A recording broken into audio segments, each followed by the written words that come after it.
My name is Ethan Cole. I'm a journalist, and I'm going to tell you something that my editor didn't believe, that the police laughed at, and that 3 different people warned me never to say out loud. There is a town in rural America, a small, quiet, perfectly normal-looking town where one person disappears every single year. Not dies, not moves away, disappears. And I don't mean they go missing. I mean, they get erased. Like they never existed at all. No photos, no records, no memories. The people who loved them, their own families, wake up one morning and just don't remember them anymore. I know how that sounds.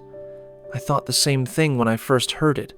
I thought it was folklore, a legend, something people made up to explain away tragedy. I was wrong. This is the story of how I went to Harlow's Creek, Montana population, 842, according to the last census, and what I found there. What I survived there, and why, to this day, I check my own name in the mirror every single morning, just to make sure I still exist. It started with an anonymous letter. I was sitting in my apartment in New York, eating cold pizza at 2 a.m, going through my emails, because that's what investigative journalism looks like in real life. By the way, when I found it, no sender name, no return address, just a scanned photograph of a handwritten letter attached to a blank email. The handwriting was shaky, like whoever wrote it was either very old or very scared. It said, "Mr. Cole, my name doesn't matter anymore. By the time you read this, it may not even exist. I live in Harlow's Creek, Montana. Every year, on October 31st, someone in our town disappears. Not just their body, everything. Their house changes, their family forgets, their name is removed from every document. I have been keeping track for 11 years. 11 people. Gone. I think I am next. Please come. Please hurry. Please remember my name, even if no one else does. Thomas." I almost deleted it. I get strange emails all the time, that's part of the job. But something stopped me. Maybe it was the date on the scan. The letter had been written on October 15th. October 31st was 16 days away. I did what any reasonable journalist would do. I Googled Harlow's Creek, Montana missing persons, and I found nothing. No news articles, no police reports, no Reddit threads. Nothing, which is strange, because nothing is never actually nothing. Nothing is just something that someone worked very hard to hide. I booked a flight to Montana the next morning. The town looked exactly like you'd expect, a small Montana town to look. A main street with a diner, a gas station, a post office, and a church. Mountains in every direction, clean air, friendly faces. Too friendly, actually. That's the first thing I noticed. Everyone smiled too quickly, like they'd been trained to. I checked into the only motel in town, a place called the Creekside Inn, and went straight to the local library. That's always my first stop in a new town. Libraries hold memory. And if this town was erasing people, I wanted to know what the library remembered. That's where I met Thomas Voss. She was the librarian. Mid-30s, dark circles under her eyes, the look of someone who hadn't slept well in years. When I told her I was a journalist from New York writing a story about the town's history, she didn't smile like everyone else had. She looked at the door, then at me. Then she said, very quietly, "How long are you planning to stay?" "As long as it takes," I said. She nodded slowly. "Come back at closing time. 6 o'clock. Come alone." In the meantime, I walked around town, asked questions, visited the diner, talked to people about the town's history, local legends, anything unusual. Everyone was helpful. Everyone was warm. And every single person, without fail, said the same thing in some version or another. Harlow's Creek is the safest place in the world. Nothing bad ever happens here. 842 people. And they all had the exact same answer. I went back to the library at 6. Clara locked the front door, turned off the main lights, and led me to the back room, the archive section, where old newspapers and town records were stored in filing cabinets and dusty boxes. She pulled out a folder. Inside were photographs, printouts actually, because the originals no longer existed anywhere of 11 people, men and women of different ages, some with families, some alone. Every year, she said. October 31st, one person. Gone. Gone how? I asked. She sat down, rubbed her face, and then she told me everything. It had started, as far as anyone could track, about 23 years ago. A woman named Margaret Henley disappeared from town. No body was found. The police investigated briefly and concluded she must have left on her own. Case closed. But here's the thing. 2 weeks after Margaret disappeared, her own husband couldn't remember her name. Her daughter looked at their wedding photos and saw a blurred shape where her mother had been. Margaret's birth records at the county office were gone. Her grave she'd had a mother buried in the local cemetery had a different name on it. It was like she had been surgically removed from reality. I know because I was there, Clara said. I was 8 years old. Margaret Henley was my neighbor. I used to go to her house after school. She taught me how to bake. And then one day, everyone forgot her. My own parents looked at me like I was crazy when I brought her up. She paused. But I remembered. I've always remembered. And I don't know why. I asked her about Thomas, the person who had written me the letter. Her face went pale. Thomas is my brother, she said. Clara told me that Thomas had been investigating the disappearances for years. He was the one who had been keeping the list 11 names, documented with as much evidence as he could save before the town's memory reset itself. He had figured out a pattern. The disappearances always happened on October 31st. They always happened to someone who had recently questioned the town's leadership, or tried to leave, or started asking too many questions. And they all had one thing in common. In the weeks before they disappeared, they had all been called into a private meeting with Mayor Richard Harlow. The mayor has been in office for 24 years, Clara said. He's never lost an election. He's never even had a real opponent. People love him, or they think they do. I asked her what she thought was really happening. She opened a drawer and slid a piece of paper across the table to me. It was a photocopy of a contract dated 1999, signed in what looked like ink but was too dark, too permanent. At the top it read, Covenant of Harlow's Creek Renewal of Protection. I started reading, and the further I read, the colder the room got. I don't want to tell you everything that was in that contract. Not yet. But here's what I'll say. It was an agreement between the town's founder, a man named Silas Harlow, Richard's great-grandfather, and something that was referred to only as the Keeper. The town would be protected, prosperous, safe, no disasters, no crime, no poverty. In exchange, 1 soul per year, willing or not. I asked Clara where Thomas was now. I needed to talk to him directly. She looked at me for a long moment, and then she said something that made my blood run cold. I went to his house this morning. His landlord said the apartment had been empty for 3 years. No record of a tenant named Thomas Voss. But you just told me, I know, she said. Her voice was shaking. I know what I told you. He's my brother. He exists. I have a photograph. She pulled it out. A man in his early 30s, standing outside a house, smiling at the camera. I took this 2 weeks ago. I looked at the photograph, and then I looked at Clara. October 31st isn't for 12 more days, I said. I know. She folded the photograph carefully and put it in her pocket, which means they took him early, because he sent you that letter, because he tried to get help. I sat there in that back room of the library, in a town that looked like a postcard, surrounded by evidence of something I still couldn't fully believe, and I made a decision. I wasn't leaving until I had the full story, whatever that cost.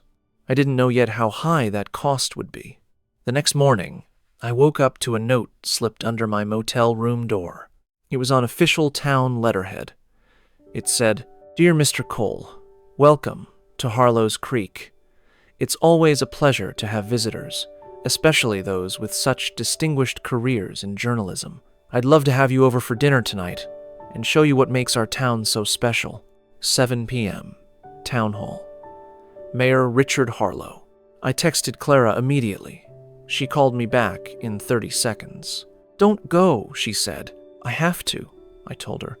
He already knows I'm here. If I avoid him, I lose access, and he might accelerate whatever he's planning. She was quiet for a moment. Then, take your phone, record everything, and Ethan. It was the first time she'd used my first name. Don't eat or drink anything he offers you. I went to dinner. Mayor Richard Harlow was exactly what Clara had described. Tall, silver-haired, with the kind of easy warmth that politicians spend their whole careers trying to manufacture. He shook my hand like we were old friends, showed me around the town hall like he was proud of every brick, and spoke about Harlow's Creek the way a father talks about a child he loves completely. 24 years, he said, pouring himself a glass of water across the dinner table. And in 24 years, not one violent crime, not one bankruptcy, not one foreclosure. You know how rare that is in this country, Ethan? Very rare, I said. He smiled. People ask me my secret. I tell them, community, looking out for each other, taking care of what matters. I looked him in the eyes. What happens to the people who don't fit in? The smile didn't move. Not a muscle in his face changed, but something behind his eyes did. Everyone fits in here, he said. That's what makes us special. I made it through dinner without eating anything. I pretended to have a stomach issue, apologized several times, and left by 9. But I didn't go back to the motel. Clara had told me something while she was warning me about the dinner. She said Thomas, before he disappeared, had discovered something. Beneath the town hall, there was a basement, an old one, predating the current building. And in that basement, according to records Thomas had found in a state archive 2 counties over, was the original covenant. Not a copy, the original. If I could get that, photograph it, document it, I'd have something real, something undeniable. I went back to the town hall at midnight. The front door was locked, but the side entrance, the one the mayor had used to take me to the kitchen, had a simple latch lock. I'd noticed it at dinner. Old building, old habits. I got inside in under a minute. The building was dark and quiet. I used my phone flashlight and moved through the halls until I found a door I hadn't noticed during the tour. It was behind a bookshelf in the mayor's private office, and the bookshelf was slightly pulled away from the wall, like someone had been through it recently. I moved it. There was a door, and beyond the door, stone steps leading down. I went down. The basement was cold, old. The walls were stone, the floor was dirt, and in the center of the room was a table. On the table were 12 frames, glass frames, like shadow boxes, each one containing what looked like a page of old paper covered in handwriting. 12 frames, 12 names at the top of each page. I read the first one, Margaret Henley, the covenant entry for her erasure, a date, a signature, and a set of symbols I didn't recognize. I photographed all 12. My hands were shaking so badly I had to take each one 3 times to get a clear shot. And then I saw the 13th frame. It was empty, waiting. There was a name already written at the top in fresh ink. It said, Ethan Cole. I ran. That's the honest truth. I didn't think. I didn't strategize. I just ran. Up the stairs, through the office, out the side door, into the cold Montana night. I called Clara as I ran. She picked up immediately, like she'd been waiting. They have my name, I said. I'm in the frame. Clara, they have my name. She didn't panic. She just said, Where are you? Outside the town hall, running east. Go to the creek behind the library. There's a trail. Follow it north for half a mile. I'll meet you. I ran for what felt like hours, but was probably 8 minutes. The town was silent. No cars, no people. Just the mountains and the dark and the sound of my own breathing. Clara was at the creek when I arrived. She had a backpack, 2 phones, a folder of documents. I've been ready for this for years, she said simply. We sat in the dark by the water, and I showed her the photos. She looked at each one carefully, methodically. When she got to the 13th frame, she closed her eyes. "You have to leave tonight," she said. "Right now. Don't go back to the motel. Don't get your things. Just go." "What about you?" I asked. She looked at me and said something I haven't forgotten since. "I've survived here for 23 years knowing what I know. I know how to stay invisible. You don't." She pressed the folder into my hands. "Take this. Publish everything. Make sure people know the names all 13. As long as people know their names, they can't be fully erased." "I'll come back," I said. "With authorities. With Ethan." She stopped me. "The sheriff is Harlow's man. The county police have never investigated a single disappearance. You have no idea how deep this goes." She paused. "Just publish it. That's how you save them. That's how you save yourself." I left Harlow's Creek at 1:47 a.m. I drove through the night without stopping until I crossed the county line. At 4 a.m., parked at a truck stop outside Great Falls, I uploaded all the photographs to 3 separate cloud accounts, emailed them to my editor, and sent a copy to a journalist contact at the Washington Post. Then I sat there in my car, shaking, watching the sun start to come up over the mountains. That was 6 months ago. The story was published. It went everywhere. National news, international outlets, viral across every platform. Investigators went to Harlow's Creek. Mayor Harlow was removed from office, pending investigation. But here's the thing. The investigators found the town hall, found the basement. The 13 frames were there. But the 13th one, the one with my name, was empty. No paper, no ink, like it had never been touched. And the 12 names before mine? All confirmed missing persons. All real, all still missing. They never found Thomas Voss. Clara says she still remembers him. I believe her. I have her brother's photograph saved in 6 different places, his name written on the back in my own handwriting, in permanent marker, so it can't disappear. As for Mayor Harlow, he resigned quietly. No charges filed, no trial. He moved away, and no one seems to know where. The investigation is ongoing, they tell me. That's what they always say. And me? I still check my name in the mirror every morning. I know how that sounds. But when you've seen what I've seen, when you've stood in a basement in Montana and watched your own name written in fresh ink on a page that shouldn't exist, you understand why. Because the scariest thing in the world isn't monsters. It's the possibility that you could disappear and no one would even remember to miss you. My name is Ethan Cole, and I am still here. Part 2 coming soon. What really happened to Thomas Voss?